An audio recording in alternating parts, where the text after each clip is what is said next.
Apakah kamu berani percaya? Seorang pria tinggal di pulau terpencil selama 40 hari. Tiba-tiba perutnya membesar secara tak terduga. Dan malam itu dia mulai merasakan sakit kontraksi yang tak tertahankan. Apakah dia akan melahirkan? Apa sebenarnya yang terjadi ini? Ternyata begitu. Sejak Daisy membangun villa besar sendiri di pulau terpencil, hidupnya mulai berjalan dengan baik. Minum beberapa kelapa saat haus, atau mengumpulkan air hujan, atau jika tidak, ada air lumpur kuning di bawah tanah. Saat lapar, dia mencari makan di tepi laut, mengumpulkan kerang dan kepiting. Kadang-kadang dia beruntung menemukan belut untuk makan malam. Agar bisa terus makan talas liar, dia bahkan membuka kebun belakang untuk menanam, sehingga dia bisa menggali kapanpun dia ingin makan. Tidak perlu lagi berlari ke seluruh gunung untuk mencari makan. Namun yang paling dia sukai sekarang adalah domba gemuk yang berkeliaran di gunung. Awalnya dia berencana mendekati dengan senjata batu secara diam-diam. Kemudian tiba-tiba memberikan tendangan ke kepala kambing. Namun sayangnya, kambing selalu bergerombol. Begitu merasa kelaparan, mereka langsung kabur. Langsung kabur bersama-sama. Mereka lebih lama tinggal di pulau daripada Side. Lebih mengenal medan di pulau. Dua kaki ini takkan bisa mengalahkan empat kaki. Lebih menjengkelkan lagi, kelompok orang jahat ini. Setiap saat makan, mereka selalu muncul dan mengoceh di depannya. Mereka membuat sup ubi di dalam kaleng terlihat tidak enak. Pada hari ke-33 di pulau, hari ini dia akhirnya memutuskan untuk menghadapi kawanan domba gemuk yang tak pernah merasakan pukulan sosial. Karena pertarungan jarak dekat tidak ada gunanya 6. Maka hanya bisa mengandalkan serangan jarak jauh. Maka dia berencana membuat busur panah sendiri. Seperti Genghis Khan yang memanah elang dengan busur melengkung. Sekarang, si kelaparan memegang busur dan memanah kambing. Pertama, mencari batang pohon yang fleksibel untuk membuat pegangan busur. Kemudian ia mengambil tali yang kuat untuk membuat senar busur. Tentu saja yang paling penting adalah pembuatan panah. Untuk meningkatkan keseimbangan panah, dia berencana untuk menambahkan sirip ekor pada ujung panah dengan daun palem. Setelah ujung panah diikat dengan paku besi yang panjang, sebuah panah yang sangat akurat muncul. Waktu berlalu begitu cepat, sekejap mata. Waktu dengan cepat berjalan hingga hari ke-37. Daisy yang bangun pagi untuk pergi ke laut. Dia mengumpulkan keranjang penuh dengan hasil laut. Namun sayangnya, dasar kaleng besi yang sudah tua telah terbakar. Jelas tidak lagi cocok untuk digunakan memasak air dan makanan. Sekarang hanya bisa mencari kerang besar sebagai penggantinya. Meskipun konduktivitas panas kerang agak buruk, memasak makanan membutuhkan waktu 2 kali lipat dari biasanya. Bagi Daisy yang tidak sabar ini, memasak dengan kerang hanyalah penderitaan. Namun masalah-masalah ini kecil jika dibandingkan dengan apa yang terjadi kemudian. Hanya sebuah insiden kecil. 4 hari berlalu dengan cepat. Pada pagi hari ke-41, Daisy bangun dan merasa perutnya sangat kembung. Lihatlah tubuhnya. Orang yang tidak tahu mungkin akan mengira dia hamil 6 bulan. Sepertinya tubuhnya sudah menunjukkan tanda-tanda buruk. Mungkin karena sebelumnya ia makan kadal mentah dan merasakan efek sampingnya sekarang. Dia ketakutan dan segera mengambil sepotong arang. Dimasukkan ke dalam mulut untuk meredakan kecemasan. Permukaan arang memiliki banyak celah kecil. Memiliki kemampuan penyerapan yang kuat. Dapat menyerap banyak zat-zat berbahaya. Di alam liar tanpa sumber daya medis. Sekarang dia hanya bisa menggunakan metode ini. Mencoba melakukan perawatan sederhana untuk perutnya. Namun gejalanya tidak kunjung membaik. Di malam hari, dia mulai demam tinggi. Dan disertai dengan kram perut yang parah. Dia kesakitan tak tertahankan. Tak bisa menahan diri, ia berguling-guling dan berteriak di lantai. Hingga pukul 3 dini hari, gejalanya masih belum membaik. Dia benar-benar tidak bisa bertahan. Hanya bisa mengeluarkan telepon satelit untuk meminta bantuan tim medis. 20 menit kemudian, dokter segera datang ke pulau untuk memeriksa kondisinya. Setelah serangkaian pengobatan obat, kondisi Daisy akhirnya stabil. Dokter juga segera pergi saat itu, kembali dan tidur lagi. Lagi pula, tantangan pulau terpencil ini belum berakhir. Dalam memastikan tidak ada yang mengancam nyawa, tidak boleh ada yang terlalu campur tangan. Harus diakui, dokter hewan memberikan obat dengan cepat dan tepat. Keesokan harinya, serangkaian gejala tidak nyaman Daisy sudah hilang semua. Dia duduk di tempat perlindungan, minum segelas teh hangat untuk menghangatkan perut. Lalu dia mengangkat keranjang dengan tangan kiri dan memegang tongkat dengan tangan kanan. Kemudian pergi ke tepi laut lagi. Kali ini dia menemukan sebuah tong besi besar di tepi laut. Ini jauh lebih berguna daripada kaleng rusak sebelumnya. Dia menggunakan paku untuk mengelilingi badan tong. Membelah tong besi menjadi 2. Kapasitas besar ini bagus untuk memasak daging kambing nanti. Selanjutnya, dia kemudian mulai mengasah potongan besi bulat yang tidak jelas asalnya. Kemudian memasukkan potongan besi yang telah diasah ke tengah-tengah bambu. Mengikat dan memperkuat dengan kulit pohon. Dengan begitu, sebilah pisau potong sayur yang tajam sudah jadi. Memotong ubi jalar akan menjadi sangat mudah. Pastinya akan lebih nyaman untuk memotong daging kambing. Hari ke-43, saat dia sedang berjalan-jalan di hutan, tiba-tiba menemukan seekor kepiting kelapa yang pingsan karena kepanasan di tumpukan rumput. Ukurannya yang besar membuatnya terkesima.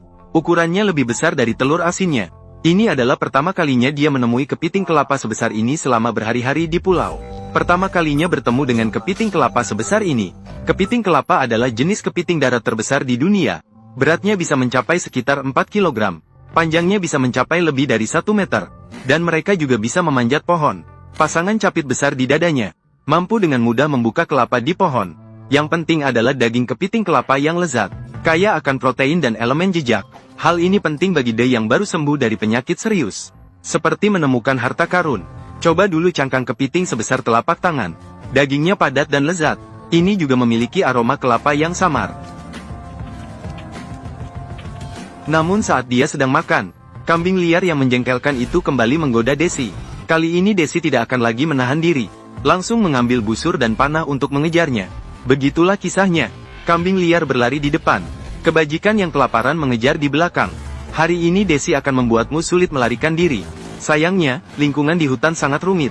Ditambah lagi kekurangannya dalam menggunakan busur dan panah. Meskipun mencoba berkali-kali, tidak pernah mengenai sasaran. Akhirnya, pertempuran kejar-kejaran kali ini pertama berakhir dengan kemenangan kambing. Waktunya sudah mencapai hari ke-44. Hari ini dia akan membuat saluran air di bawah rumah jerami, memasang pipa plastik yang terbelah menjadi 2, dan memperbaiki tabung bambu di bagian bawah rumah jerami. Kemudian meletakkan ember plastik di tempat keluarnya air. Dengan begitu, air hujan akan mengalir ke dalam ember secara otomatis saat hujan. Tidak perlu lagi menggunakan sedotan sendiri, mengumpulkan sedikit demi sedikit di atas kerang.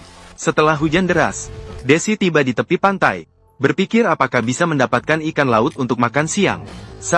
Tepat pada saat itu, dari arah hutan di tepi pantai terdengar suara kambing. Sepertinya dia lagi, si lawan bebuyutan. Selalu muncul tepat waktu saat makan untuk mengganggu Desi. Namun kali ini dia salah sangka. Ketika dia melihat dengan seksama, kambing itu tampaknya terjebak di dalam jerat. Melihat kambing begitu menderita, sekarang Desi juga panik. Ia segera berlari mendekat. Namun tanduk kambing terjerat kuat oleh tanaman merambat. Tidak bisa dilepaskan sama sekali. Maka dia mengambil sebuah batu besar dari tanah. Berencana untuk memecahkan tanaman merambat dengan batu itu. Sekarang masalahnya semakin rumit. Awalnya dia mencoba memotong tanaman merambat dengan batu. Namun karena kambing terus bergerak-gerak dan bergelut, akhirnya batu yang dipegangnya terlempar ke arah yang salah. Dan malah mengenai kepala kambing. Kambing kecil yang malang langsung pingsan tak sadarkan diri di tanah. Sekarang benar-benar berubah menjadi bencana. Kambing itu tak bisa diselamatkan lagi. Biarkanlah kambing itu menjadi penyelamatan bagi dirinya sendiri. Dia segera mengangkat kambing gemuk itu dan bergegas pulang. Sekarang sudah baik. Alat masak yang sebelumnya disesuaikan untuk kambing, kini akhirnya bisa digunakan dengan baik.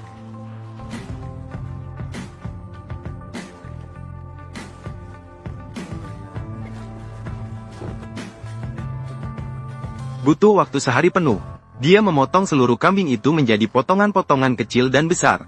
Puluhan potongan berukuran beragam. Malam ini dia memutuskan untuk memasak organ dalam kambing yang paling sulit disimpan terlebih dahulu.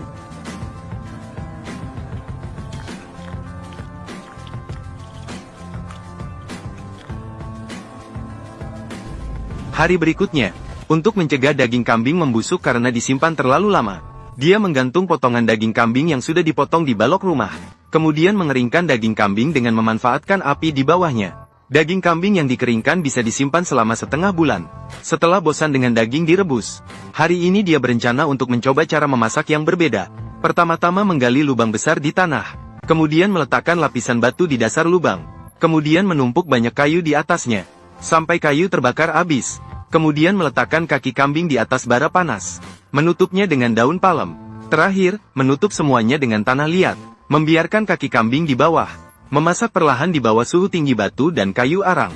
Sambil waktu masih banyak, dia berencana untuk mengolah kulit kambing. Membersihkan noda di atasnya dengan air laut. Kemudian membuat kerangka segitiga untuk membentangkan kulit kambing. Mengikis lemak berlebih di bagian dalam kulit domba. Sebuah malam telah berlalu. Kaki domba juga dimasak hingga matang. Desi menggali lapisan tanah di permukaan.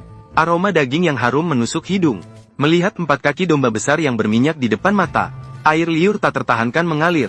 Dia segera mengambil yang terbesar dan menggigitnya. Kulitnya renyah, harum, dan juicy. Teman-teman yang pernah makan kaki domba panggang di warung makan malam, pasti tahu betapa lezatnya rasanya.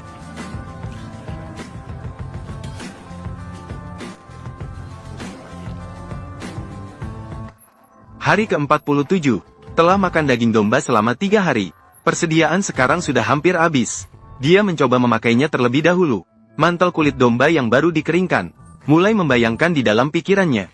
Berpura-pura menjadi domba dan menyelinap ke dalam kawanan domba. Berpura-pura menjadi domba, bergabung dengan kawanan domba dan menculik satu. Namun pada saat itu, dia punya ide yang lebih baik. Kepala domba yang sebelumnya dibuang, saat ini telah menjadi sarang telur lalat. Dia meletakkan cacing gemuk ini. Semua diletakkan di dalam lubang batu karang di tepi laut sebagai umpan ikan. Kemudian dia mengelilingi pintu masuk dan keluar dengan batu, hanya meninggalkan lubang kecil. Saat air pasang dapat menarik ikan besar masuk. Setelah air surut, ikan akan terperangkap di dalam kolam ini. Menjelang senja, saat air surut, Desi datang ke samping batu karang untuk melihat hasilnya. Hari ini beruntung. Benar-benar ada seseorang yang doyan makan. Di dalam, ikan laut ini cukup besar. Hanya saja tidak tahu jenisnya. Setelah makan daging kambing panggang selama 3 hari, akhirnya hari ini bisa mencoba sesuatu yang berbeda. Hari ke-50. Sejak terakhir kali mencicipi daging ikan yang lezat, sekarang makan daging kambing kering seperti mengunyah lilin. Sama sekali tidak enak. Dia masih ingin mencicipi lagi rasa daging ikan. Maka dia mulai mengumpulkan bambu. Persiapan untuk pergi memancing di laut. Pertama-tama, harus membuat rakit yang cukup kuat untuk menopang dirinya sendiri. Di malam hari, dia berbaring di samping api unggun, mengunyah daging kambing kering, menyediakan cukup tenaga untuk pergi memancing besok. Hari ke-51, Dedi mengamati bintang-bintang di malam hari. Hari ini pasti bisa pulang dengan penuh tangkapan. Rakitnya kali ini berhasil dibuat dengan baik. Tidak seperti sebelumnya, dia tidak setengah tenggelam di air. Namun, baru saja meninggalkan pantai sebentar, dia menemukan masalah serius. Semakin jauh ke laut, ombak semakin besar. Rakit kecil di tengah lautan yang luas tidak sepenuhnya mengikuti perintahnya, dan dia menemukan banyak ikan yang lebih besar daripada yang lain. Sekarang berkumpul di sekitarnya. Setelah melakukan pengamatan teliti, dia yakin itu adalah hiu. Sekarang Dedi duduk di rakit, seperti semut di atas panci yang panas. Sangat mendesak. Jika biarkan ombak mendorongnya ke tengah laut, itu benar-benar akan menjadi santapan hiu. Maka dia segera melompat dari kapal, sambil tidak terlalu jauh dari pantai, menarik rakit bambu dengan keras kembali, menghabiskan banyak tenaga. Akhirnya kembali ke pulau yang aman. Sekarang dia benar-benar menghilangkan niat nekat berlayar.